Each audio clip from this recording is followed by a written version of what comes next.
Hello everybody and welcome to 2020. It's a brand new year and welcome to the first episode of the new year. So this is the first LTA in the new year. We're starting fresh and we're going to go into like topics of everything that's interesting and that's going big in technology for 2020. And we feel that the best way to start is to talk about 5G in detail. So 5G has been like the buzzword last year and now it's coming to this year. We're very close to like an actual deployment in Malaysia. Other countries have deployed, but Malaysia will be rolling out 5G hopefully within this year, within like Q3 or Q4. So in this episode, we're gonna like talk about like the misconceptions and what people think 5G is and what is right and what is wrong, debunking all the wrong information and try to discuss about what's going on, how Malaysia or MCMC and the telcos are going to deploy 5G. We're going to talk about what is 5G, like there's apparently like 4 bands that's being utilized in Malaysia. What is SA? What is NSA? Is 5G about speed only and things like that? So I have Alex here with me. He's been attending a lot of the briefings with regards to 5G from MCMC and the telcos. So he I think knows a lot about what's going on with regards to 5G. And then you know we'll go into opinions and other things. So stay tuned if you want to know more about 5G. And let's start. Okay, so Alex, 5G in Malaysia. Let's give like a big overview of what it is and how far we've come along and what's going to happen this year. Okay, 5G is basically the next evolution. So obviously people expect faster speeds, better connectivity and all that, as you expect with every generation. Like for example, we have 1G, which is mostly voice. Then 2G, we have text and a bit of data, GPRS. Then we have 3G with slightly faster internet, about ADSL speeds. Then we've got 4G, which is actually very fast, that can be as fast as fiber connection. And now we're moving to 5G, which promises gigabit speeds and low latency as low as 1 millisecond. Okay. So that's 5G in a nutshell. Okay, I think before we go deeper into the discussion, right? A lot of telcos and a lot of people when they talk about 5G, they talk about like 5G is going to be like super fast. The most important thing about 5G is not speed. Yes. It's not like you can watch a 3-hour movie in 2 minutes. It doesn't work that way. What's important is low latency. I think MCMC was clear that 5G is not going to replace 4G, right? They're going to exist together. And the difference between 4G and 5G right now is like previously all the other generations from 4G and below have been very specific about just connectivity, and it's been connectivity in like kind of like limited, like one way or and not to multiple things. 5G is completely different in a way that the network will allow you to connect every single thing, right? Your light bulb, your doorknob, your car radio, sensors, cameras. Sensors, cameras, everything will be connected to the internet. You're saying like, everything's connected to the internet now. No, it's completely different because everything can connect to the internet and can talk to each other and can do it in larger numbers. Yes, because 5G provides the capacity, because like 4G it can connect a couple of thousand devices, but this is designed to connect millions of devices in one same area. Yes. And the critical thing about that is think about cars, for example. I'm excited because it will really pave the way, and this is going to be fast. It's going to be like within 3 to 5 years, pave the way to autonomous vehicles.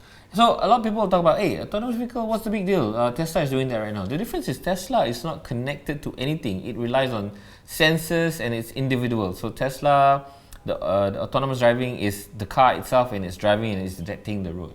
If we go into like a full 5G era where cars are all connected to each other and the network, it's all like a collective. The big problem about autonomous driving is not the autonomous technology, but it's people who are driving cars. The problem with that is like it's unpredictable. The autonomous vehicle don't know whether to go right or left, whether to stop at a junction or to move. In a 5G future, where all cars are connected, the cars know where they are exactly in space, and if they are going to navigate a junction, they don't need traffic lights because they can tell each other that, hey, I'm approaching this junction at this speed, you need to slow down and everything. What's going to happen, how it's going to change lives is that you're going to get rid of traffic jams. Yep, and all cars are talking to each other, so everyone knows where they're heading. They're like basically packets moving around, how internet works. So that's like looking like 3 to 5 years down the line. coming back to 2020, what we're going to see is the start of this network propagating in the country and also in the world. In this dawn of new net technology, right, there's going to be problems with like standards and networks and bands and blah blah blah. So maybe we're going to talk about like how many bands are there, how many like spectrum or bands available in Malaysia. As identified by MCMC. So MCMC made an announcement on New Year itself, 1st January. So for Malaysia, there are 4 bands, 700, 3.5 gigahertz, or better known as C-band, 26 gigahertz, and 28 gigahertz. There's 4 bands. So normally for mobile phones, you should be looking at the 700 and 3.5 gigahertz. Okay, Yep. so why are there 4 bands? Firstly, in terms of the frequencies, right, different bands can be used for different situations, different purposes. So, okay, this is applicable across like 2G, 3G, 4G, and even 5G. So normally lower bands like 700 megahertz, those are good for reach to cover a wider area. Okay. But the capacity, of course, is not as big, it's not as wide as the high frequency. So if you're looking at 3.5 gigahertz, that has higher capacity, that can support more devices. And of course, you go to the 26, 28, there's even more capacity. But of course, the coverage is going to be very small. So the bigger number would probably be more for like High capacity, maybe devices, yeah. like cameras, sensors, and stuff Yeah. like that. So the like you mentioned, mobile phones are on 700 and 3.5. 3.5, which is the C-band, right? C-band. One good example would be like a home Wi-Fi. You know, usually if you get a home router, you have like dual band routers. So normally you have 2.4 gigahertz and 5 gigahertz. Overseas, it can transfer faster files over 5 gigahertz, but the range is much smaller. And you want a wider reach across your house, you usually tune into the 2.4 gigahertz. Okay. So similar concept. Okay, so there are 4 bands in Malaysia. If you're looking at just mobile devices, it's 700 megahertz and 3.5 5 gigahertz. gigahertz. The larger number, I don't think you should be worried about. Yeah. There's also talk about like millimeter wave. Yeah. What's that? So that's basically the higher band. So I think US they're pushing for that. But right now for Malaysia, I think for most of the devices right now, especially from China, they don't really support it at the moment. Yeah. Oh, so that's another standard There's altogether. a higher one. Yeah. Okay, so the 4 bands that we have in Malaysia do not support I think it should be 26, 28. Need to check on that. MM wave. Millimeter waves, yeah. What does it do? It's higher capacity, but of course the coverage should be much smaller. Because I was told like even when they do Qualcomm did demonstration in Hawaii, right? When they do the testing, it only covers like a small area like this, maybe half of this room. When you go out, then that's it. So that requires a lot of base stations to support it. Why do they need the millimeter wave? Is it like is it faster or? I think that will have a better capacity. Also, but smaller. the road is larger lah. Yeah. If you want to talk about bandwidth, so Yep. the higher the number, Yep. the larger the road. Yep. But it's shorter. Yes. Okay. Other than that, there are other things like NSA and SA, and I think you wrote an article about, I think Telecom Malaysia just launched like the first 700 megahertz SA. With the 3.5 gigahertz simultaneously. Okay, what's the significance of that? What's the big deal of that? I think if you look at the early 5G networks across the world, most of them are NSA, non-standalone. So non-standalone basically means a 5G network that still latches on to a 4G network. So basically it still relies on the 4G core. It's not pure 5G. So you could get faster speeds, but the latency, you won't get 1 millisecond. Okay. Yeah, so still requires 4G in the background. So SA is basically what people will perceive as the future of 5G, the full potential 5G. So that's purely a 5G core, and that can provide better speeds and also the true 1 millisecond latency. So what TM has proven that they have the capability to roll out both NSA and SA at the same time, and not just one frequency, both frequencies simultaneously. Oh, okay. Yeah. So that means like more devices can use it, or More devices, and so it's basically we cover all NSA and SA at the same it's time. wider compatibility. Yeah, correct. Okay, so for those of you who are watching right, and like wondering like what's the big deal about this latency? Okay, now we go back to the the car example that we talked about. So a lot of people that we talk to have been saying, oh, the latency right now is okay, not bad. It's 30 milliseconds or something. Maybe like 50 or 30, Yeah. but still. Okay, so here's the thing, right? When you're driving, right, or when you're controlling like a car remotely, or when you're monitoring safety systems or whatever, having the high latency doesn't work because you need instant Response. response. Yeah. The big deal about 5G is that 1 millisecond is almost instantaneous. Actually, It's like it is live. Yeah. Like for example, there's this demonstration which is pretty cool. So basically, they have one guy operating the excavator from another country. Yeah. So it can actually work live, and that's how reliable it is. Yeah. And millisecond latency also opens up new possibilities. You can do like remote surgery. You need a millisecond. So imagine if there's a delay. Yeah. That would be disastrous. Yeah. That's the possibility. I think the reason why we're discussing about this today is like a lot of the focus has been about speed. And like experiencing life in real time and fast speeds and whatever, right? Yeah, check this speed test, 3 gigabits, 2 gigabits, but what does it mean? Yeah. The fast speed is not the attraction, and I think it shouldn't be part of the discussion. We shouldn't rate a 5G network Based on by speed. the speed. It should be about how fast you can get things done. I mean, you cannot get things any faster lah. So like even with like broadband, right? You get 1 gigabits per second, right? It doesn't change anything. It doesn't change your life. It doesn't make anything better for you in terms of your quality of living. But the low latency can really improve things. And I think if you guys are watching this show and you're discussing about 5G at the mama or whatever, right? Help us tell the story. Help us tell people 5G is not about the speed. It's about the latency and the connectivity to more devices. Then we come out to this issue, right? Okay, the government is racing to roll out 5G this year in 2020, but 4G is still in a sad state. We don't get coverage. I mean, before we go to 5G, right, I would like to be able to use my data in the car park, in the basement. I would like to be able to make calls without any drops. I would like to be able to use my internet when I'm in the elevator. And I would like to be able to use data and voice at the same time. All of this, not all of the operators can provide. Yep. So what's going on? Why when they focus to 5G, what's going to happen to 4G and stuff? Okay, as we said earlier, 4G is here to stay, and MCMC knows about it. They are aware that 4G Malaysia sucks. That's the blunt way of saying it. Because did they say that?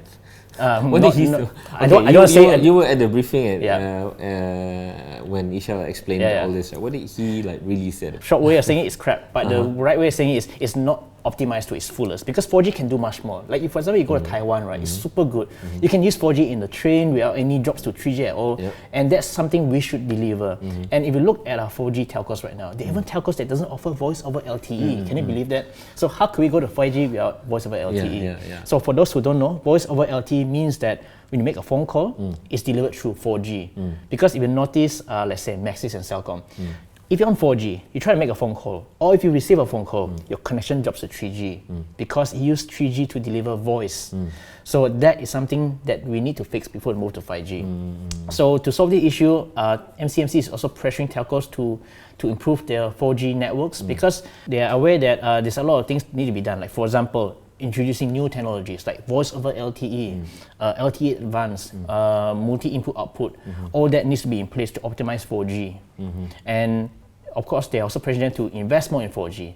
So at the same time, when we want to move to 5G, the telcos have to do two things. They need to spend money on 4G and 5G. Yeah, so how are they going to do that? So 5G is something that MCMC don't want to delay because 5G, according to them, will create an immersive impact to our economy.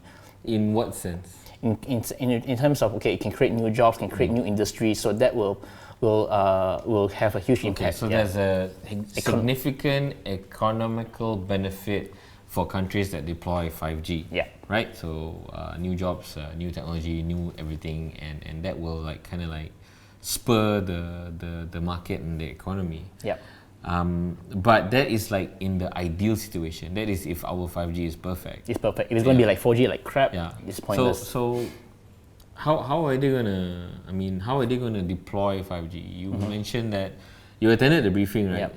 The big news was that they're going to form a consortium. Not form, but to assign it to a consortium. Okay. So just to recap, previously most telcos, right, you want to get a spectrum, what they do is that they actually have they allocate the spectrum by telcos. So you get one spectrum, one block of spectrum. Before you go into that, right? Okay, what's the spectrum? So spectrum is basically like a piece of like a piece in the air that allows you to like transmit literally data. like a space in the air. Yes. Right? Yeah. That it's actually like a important resource lah. It's like It's finite. It's finite. It's Yep, limited. it's limited. And if you don't use it properly, it can interfere and it can cause planes to crash and things like that. So it's something very important. It's like It's a real estate in the air for telecommunications. And we need to manage it properly lah. Yeah, that's but right. previously it was assigned, right? Yeah, assigned to telcos. It was assigned, and then after that. And the thing is, if you assign to telcos, so each telco will have its own responsibility to manage the spectrum. It's up to them. It's up to them. So they need to spend on their own towers. They need to fiberize their own towers. Everything is spent by each telco, and that comes with two problems. One is not all telcos have the resources and money to roll out their own network. Number two is that there's duplication. So basically, you could be a place with like 4 or 5 towers which are doing the same thing. So there's duplication there. And that's it's not optimized. It's not optimized. But the problem is, previously when the spectrum was allocated to operators, right, there seemed to be like no regard to the capability of the operator at all. So some spectrums have been allocated to, for example, like I think Cyberkari has also like a big chunk of spectrum and it's not being utilized. And like I said, spectrum is like finite and you're giving it to somebody and somebody cannot utilize it. Might as well take it and give it to somebody else. Like for example, WiMAX, right? They give like 6 operators and only 2 are rolling out. Yeah, they've like recycled that back, right? So that's a good example. So to avoid that, what are they going to do with regards to 5G deployment? So for 5G, they want to do things differently because since the current situation doesn't improve, doesn't bear the results we need, so this time they want to give it through a single entity which is like a spectrum. Consortium, yes. So how are they going to do that? So consortium could be a combination of multiple parties. So and it doesn't have to be multiple telcos, right? Yeah, it could be different parties who can invest and make sure that it meets a certain criteria. So a lot of people are saying that, giving to a single entity, doesn't that mean a monopoly? So according to MCMC, it's not a monopoly because anyone can form their own consortium. I'm not convinced with this because number one, yes, okay, you give it to a consortium. They've not set out the groundwork or the framework of what are the capabilities you need to be able to receive this spectrum. So there, like we discussed just now, there are 4 spectrums, right? This consortium will get all 4. Oh no, only the lower 2 bands. And then the other 2? The other 2 bands will be assigned differently. So the 26-28 GHz, there's 2 portions. Half of it will be assigned to individual telcos. And the another half will be assigned to anyone. Non-telcos you can apply for it. Okay, why are they doing that then? The 26 and 28 GHz, the first half of it will be given to individual telcos for a nationwide rollout. So that's like similar to what we did for 4G. Okay. Yeah, so that would be, I guess it's more for fixed wireless, I guess. I'm not sure what's the application yet. I haven't even asked the details. But the other half is to open up to third parties. But that's only applicable for certain areas. So you could be like an oil and gas company, or you are like a plantation somewhere. You want to run your own 5G network for localized network. So you are able to do so. But then that just opens up like a lot of discrepancies. I mean, okay, forming a consortium, number one, it doesn't have to be it can be by a telco, it could be Petronas, TNB and TM coming together to form a consortium. It could be Maxis, I would say that the anchors, Astro and whatever. What you were saying? I would say the anchors could be the fiber broadband players. I can imagine maybe TM with a couple of telcos will form one, maybe Time will form another one, and maybe TNB because they have substantial fiber networks in the country. So I guess maybe this could be a viable constituents that's going to be bidding. Okay, so within that, they all bid, right? So the process is you form a consortium, you bid, and then provide your business plan, and then the government will choose. Okay, I understand the intent. They want to make it better, but already I don't know. Maybe it's the way you describe it, but already it's like very messy. You form a consortium. I want to know the transparency. I don't know whether it was asked during the briefing, but after the bidding, will the capability I remember the other time, right, when the government wanted to do the high-speed rail, right? The companies who are bidding, they had to open like a shop to show how the train would work. There was one in, I remember... New Central. Yes. It was a Japanese company. So are they going to do something like that to convince, and then will the public be able to vote and choose? I mean, It's like, yeah, they want to do it better, but I hope they do it better. The intent is there, lah. I mean, you're saying that if there's the intent, but the way of doing it is the same, then you're gonna get the same result. I guess what MCMC is trying to do here, from my opinion, is that we've been doing the same way all the time for 2G, 3G, 4G. So I guess for this 5G, right, they want to do it differently. So okay, this spectrum, we do it this way, consortium. The higher one, okay, then I give you a direct allocation. Another half, okay, you can give directly to individual companies. But why is it run that way? Why not you just give it to the consortium, right? The consortium decides who give, and then the government like give the guidance. Isn't it better that way? I mean, they talk about efficiency, they talk about like being streamlined and clear cut, right? So okay, let's go back to like how HSBB was deployed. The positive thing is that back then it was a bidding, and Telecom won it, and they are supposed to deploy. Positive thing about that is that when Telecom deployed Unify, it was one of the fastest fiber broadband rollout in the world, and that's an accolade. I mean, that's an amazing achievement. Obviously, a lot of people out there will have complaints that my Unify sucks, my area is still covered with streamings. Those are kind of nuances and communications that, yes, I understand and I agree, but overall, to the broader public, the rollout benefited a lot of people. You know, maybe the outskirts, yes, they need to improve. And then the negative side. The negative side is after you've deployed according to spec, there is really not much more incentive to go beyond that. Having a consortium, although it's not a monopoly, because yes, you will multiple consortiums can bid, but only one will get it. So how is that consortium going to be fair to other operators and telcos and competitors? MCMC has not revealed the criteria and requirements yet, but my guess is it will be something similar to HSBB, whereby they are given a mandate to reach a certain target. Like for example, HSBB, I believe TM is forced to roll out fiber network in places where there's less demand because that's part of the agreement. You are given a mandate to cover X amount of places in this timeline, and I believe that's something that the consortium has to do as well. And with regards to fairness, I believe there should be some sort of like MSAP, so make sure that all players will have the fair share. We have the same price, there's no preferential treatment. I don't know, I believe that should be the way to go. So was that discussed during the briefing? They have not revealed yet, so the requirement will be revealed later. Alright, so let me get this straight. Can you tell me what is the deployment timeline again? So they have use cases being built now. And then the spectrum will be... Bidding happens when? Bidding should be starting, I think should be starting end of Q1.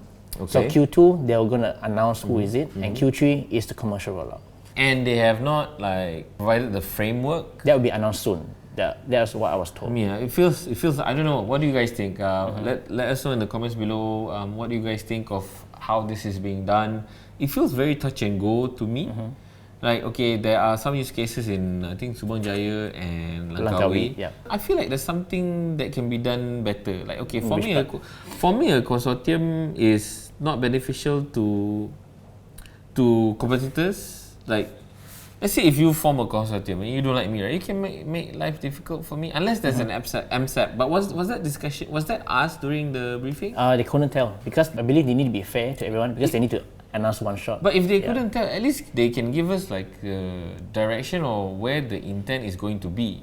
So if what you tell me, right, the intent is to make this transparent and fair and blah blah blah blah, right? Then MSAP should naturally be part of that. I believe so. Process. I believe so because the reason why they're doing this is two things. Number one is to reduce costs for deployment, and there's another layer to that. In terms of like spectrum fees, right? Normally last time is you need to pay one huge lump sum. I think telcos pay like hundreds of millions per spectrum, but this time they're going to charge based on apparatus assignment. So that means that they charge based on the base station. So I think the MCMC has good intention to reduce the cost of deployment, and that should be fair. Are they modeling this with any other country that we can look at that's already deployed 5G? Are they modeling this with China or Korea? How did they come up with this process? I'm not sure, to be honest. Because like for example, China, they still use the old way of assigning specific spectrum to different telcos. It doesn't solve the problem of making it efficient. if the issue was operators are not using the spectrum properly, right, then just pull the plug, take away the spectrum from the operator and give it to somebody else that's worthy. The problem is if you come up with this consortium, right, and they choose people who they feel is capable, right, and they are not capable, then what do you do? Isn't that the same problem as well? So they identify the key issue right now is the financial capability of each operator. Okay. So it's not possible for them to roll out properly individually. Because, okay, like for instance right now, 40% of base stations throughout Malaysia only 40% are fiberized. Okay. That's why you're getting crappy 4G connection. And that's why sometimes you go someplace, hey, I got full bar, but I'm not getting the full capacity because most of them are using microwave as a backhaul. So cost is one thing. The operators are not able to do it. So if let's say operator number one who spend the most and it's not meeting the KPI, you put a plug. What happens? You give to the next person who probably has less capacity to maintain the spectrum. Okay, I agree and I disagree. If they pull the plug, don't give it to somebody that's less capable. Give it to somebody that's more capable, number one. In terms of funding, right, I don't understand what is the problem with funding. Mobile users are increasing. Our penetration is over 100% already. There's already too many operators playing in such a small population anyway. That's like a problem that they need to fix. Pulling the plug might help. Incentivizing or encouraging companies to come together might help. Having a consortium that decides everything, I don't know, it feels weird for one unit entity to decide everything, because it doesn't solve the problem of regulator policing the performance of the operators. I think they can be binded as well, similar to the current telcos. Like you mentioned, right? They actually rules in place, like you didn't meet KPI, you get fined and all that. You can risk losing your spectrum, but like you said, probably enforcement is missing. Yeah, so they can apply the same thing for the consortium. But the key thing for the consortium is that number one is to basically to pool resources to ensure that infrastructure is done. Because right now infrastructure is something that we need to fix in Malaysia. So I think that's the first intention they want to fix. How would that automatically fix infrastructure? Okay.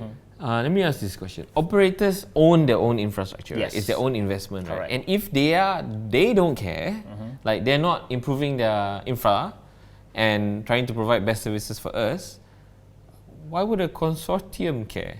And if we're talking about money, right? If you form a consortium, who decides in the consortium how much money all of the members put in for this investment? So let's say if I'm Telecom, then you're a smaller player that's part of the consortium. After you get the bidding, maybe the dynamics change. During the bidding, you all buddies.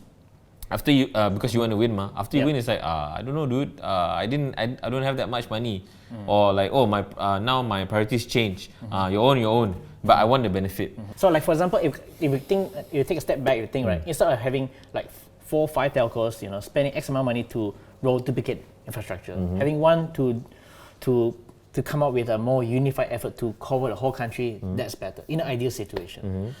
That's the way I see it. Yeah, it's better for sure. I mean, the situation is definitely better. But I agree with you that could happen as well. Yeah, if there's no proper enforcement, there's no proper regulation. Yeah, okay, I'm not saying that MCMC is not doing their job.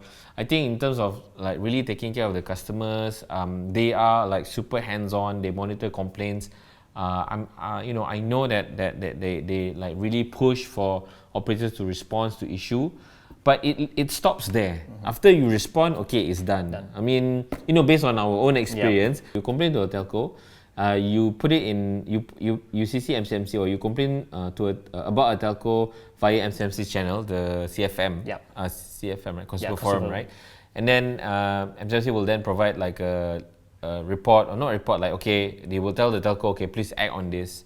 Most times, yes, it will change. Sometimes it doesn't, but it's just, I feel like they can do more, and I don't feel like this way of forming a consortium, a single consortium, is the right way to go. Probably I need like more convincing lah, and I would like it to be more transparent.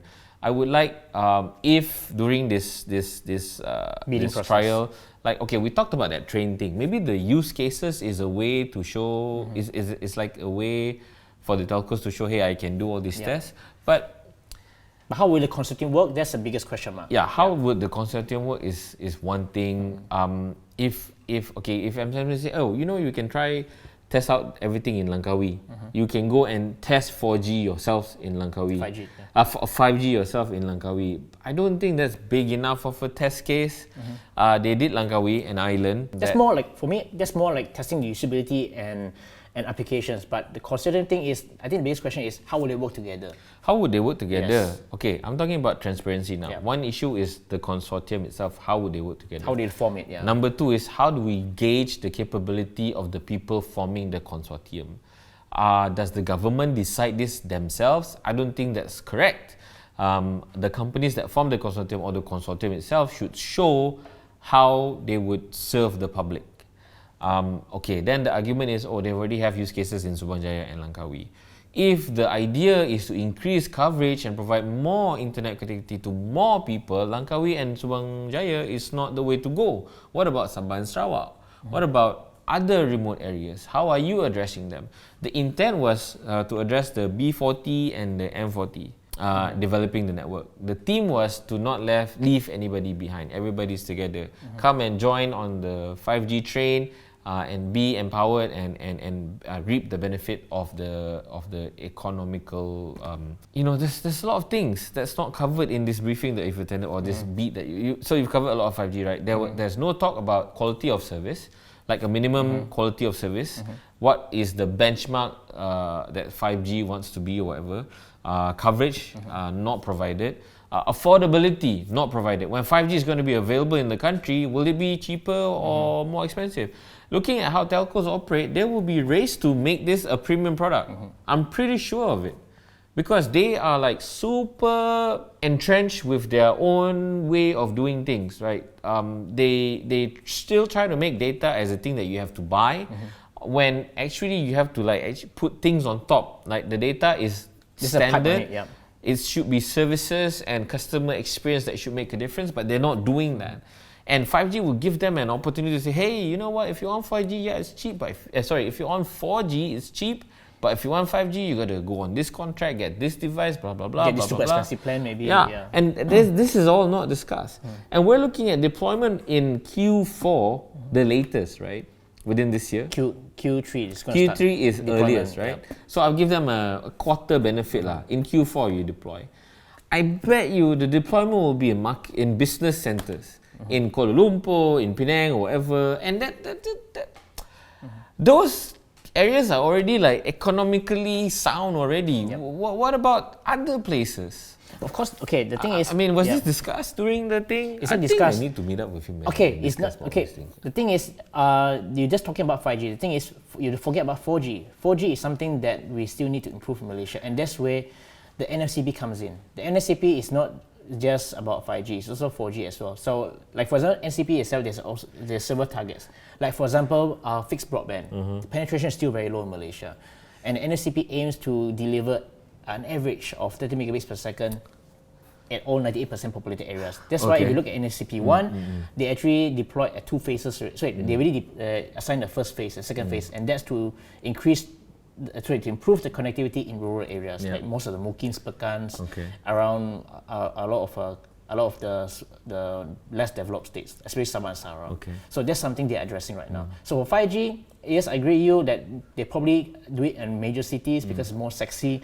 But then again, I think they will put it in places where it's more prioritized. So then again, that depends on the requirements of the consortium. We'll look at it this way. HSBB, fiber, right? Until today, rural areas cannot be fiberized. Obviously, there are limitations of physicality. Yes, the feasibility of it. Not feasibility. Feasibility means the economies of scale. Should I roll out so that people will buy?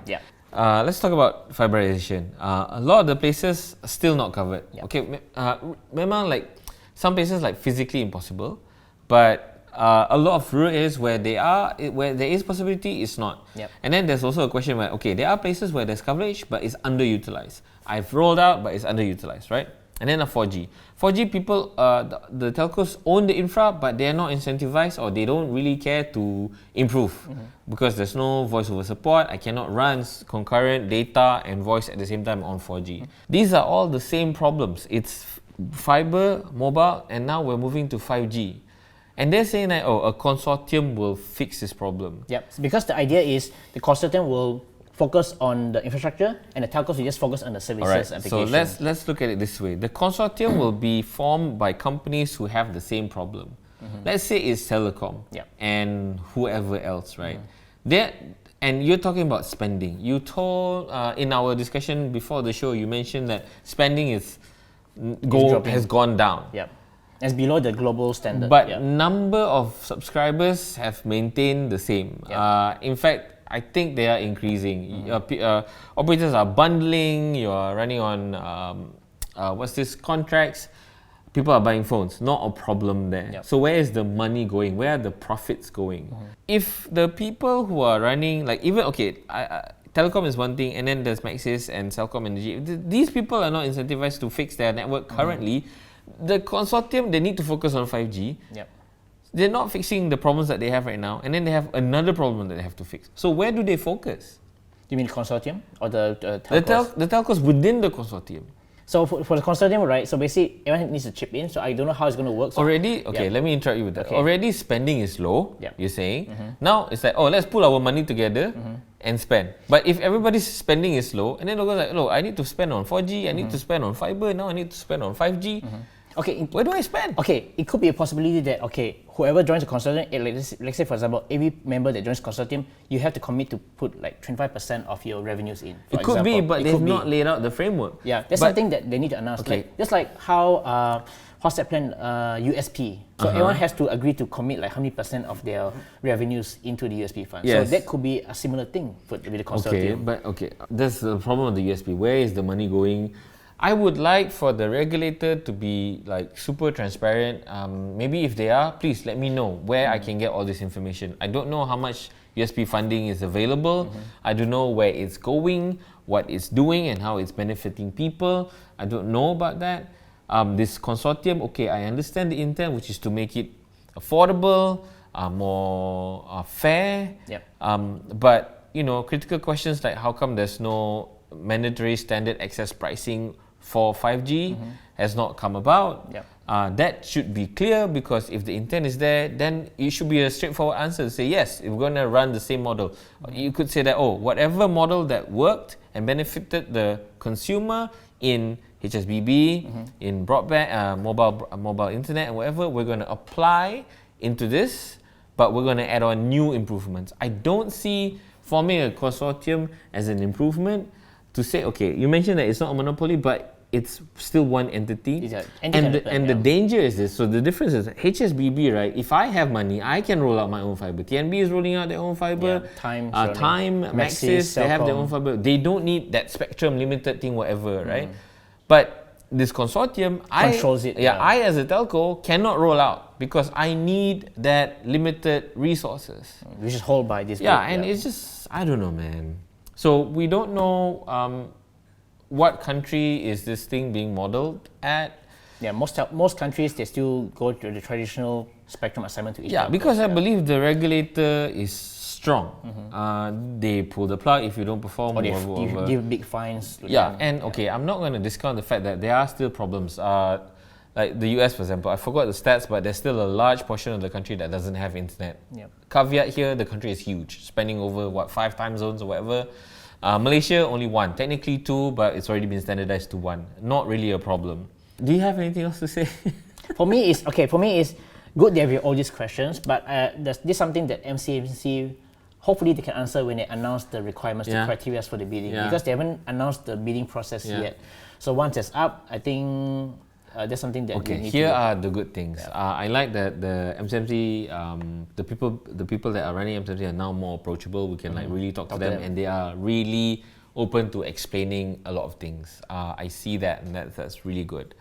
But they've only have just spoken to media. Yep. They've not spoken to the public in general.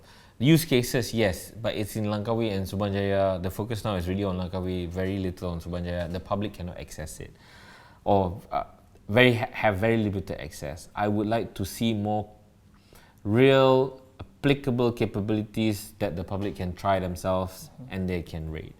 I might be wrong, the consortium might work, I don't know, but I would like to have more transparency.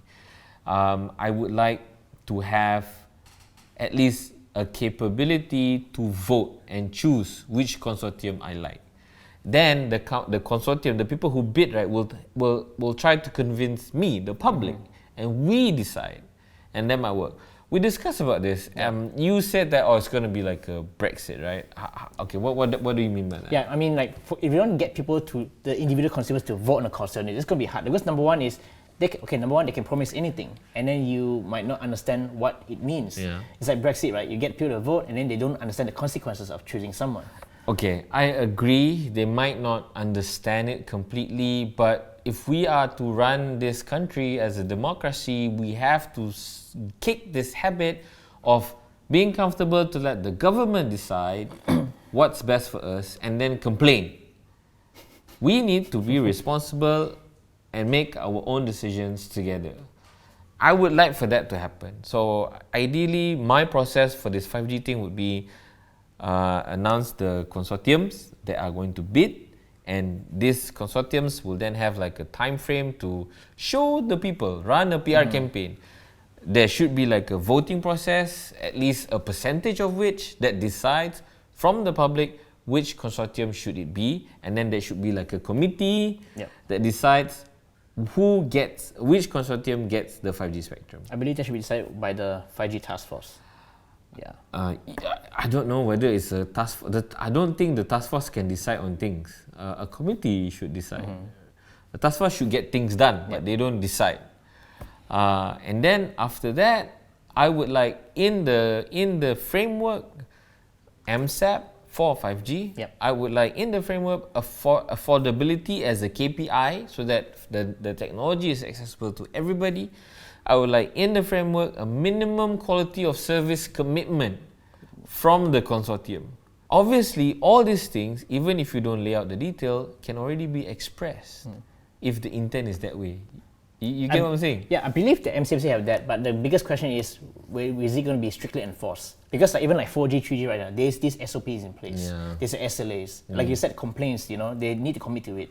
Like even recently, I think one of my biggest gripe is, like, MCMC has this intention of, having telcos to pledge to give better customer service, make sure that plans are transparent. And all the CEOs had to like. They all we agree to the pledge that we're going to make sure that there's no.